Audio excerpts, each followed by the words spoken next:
వాణ్ణి చంపడం నా వంతు. వెళ్ళండి.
నా భర్తను చంపి నన్ను దిక్కులేని దాన్ని చెయ్యొద్దు. నా బిడ్డను అనాథని చెయ్యొద్దు.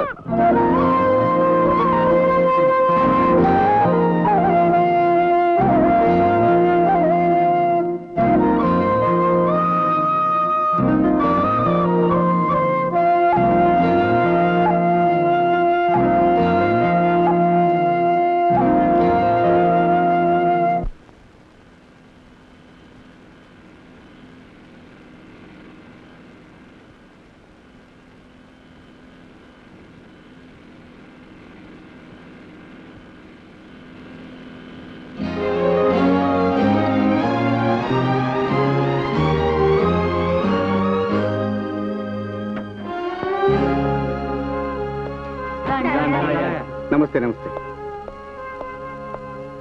ఏ వెంకనా? అయ్యా, గడువు ప్రకారం కట్నం లేకపోయారని నా కూతురు పంపించేశాడయ్యా అల్లుడు. ఎంత ఇవ్వాలి? 5,000 అయ్యా.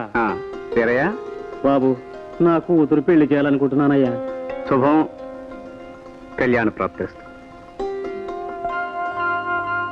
తేజాబాబు, చూపు లేనప్పుడు దేవుణ్ణి చూడాలని ఆశగా ఉండేది.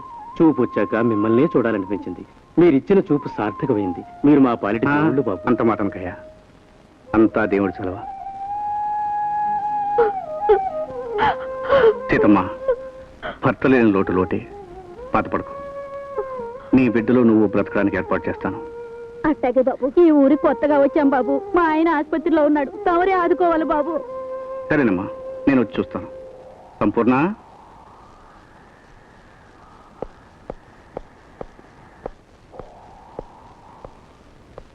సంపూర్ణ, సంపూర్ణ. వస్తున్నానండి. ఎవరెవరికి ఏమేం కావాలో వాళ్ళని అడిగి అన్ని సిద్ధం చేసి తీసుకొచ్చానండి.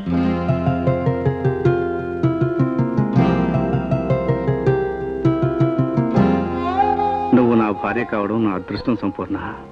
మళ్ళీ మీ పొగడతలు మొదలెట్టారా? పొగడత కాదు, నిజం.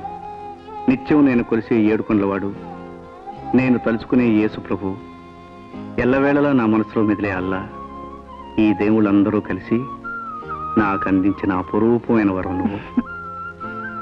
సంపూర్ణ, జన్మజన్మలకి నువ్వే నా భార్య కావాలి. సర్లేండి, పదండి.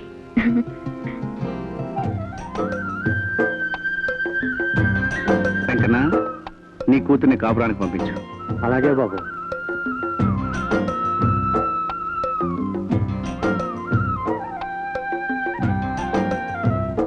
వస్తానండి అయ్యా. మంచిది. సీతమ్మా, ఈ డబ్బుంచు. పిల్లల్ని స్కూల్కి పంపే ఏర్పాటు నేను చేస్తాను. అట్టాగే బాబు. నేను హాస్పిటల్కి వచ్చి చూస్తాను. ఇది ఖర్చులు కొంచెమ్మా. పిల్ల పాపలతో చల్లగా ఉండండి బాబు.